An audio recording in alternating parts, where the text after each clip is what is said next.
I absolutely adore Ali Hazelwood's books. All of them for me have been such enjoyable reads, but some of them I like a little bit more than others. So I'm going to go through my big stack of Ali Hazelwood's books and I'm going to rank them from what's the best book to the worst one in my opinion. The first book I have is Love Theoretically. I adore this book. I have read this book 3 times back to back to back, and I typically do not reread, but this one is such an enjoyable story.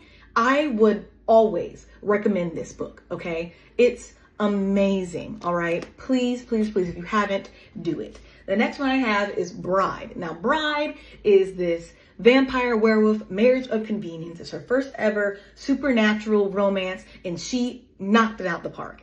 I adored this book. My only problem is I wish it was longer. She has a new book coming out in the series. It's called Mate. I think it comes out in September. But I'm going to pick it up. I am so excited for what she has in store for us.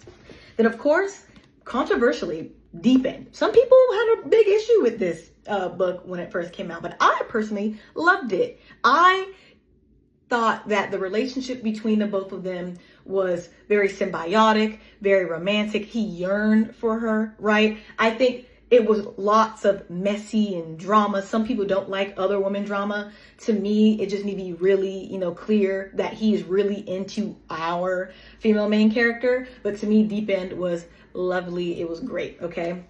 Just not at the top. And then I had The Love Hypothesis. It's in the middle. It's okay. To me, it was like a 3.5-star book.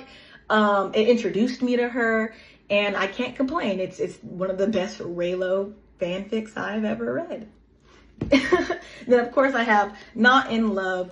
Again, like I said before, I liked it. I enjoyed it. It's typically one of her shorter books. It's also not as romance heavy, but more erotic. And I thought that was very new, very interesting. It was just not like my favorite from hers. I just wish it was a bit more romance heavy. Sometimes it felt like it was really awkward between the characters. And then I have Problematic Summer Romance. I enjoyed this one as well. It is a bit of an age gap. They talk about it too much for me, so that's why it's a bit at the bottom and got really repetitive and annoying. And then Live on the Brain is a bit down there. I can't remember too much what happened in this book. That's why it's this low. And of course, Love to Love You is a series of novellas, and I can only say that 2 out of the 3 were not good. Okay, so that's why this book is so low. But yeah, that's my ranking. Thank you for watching.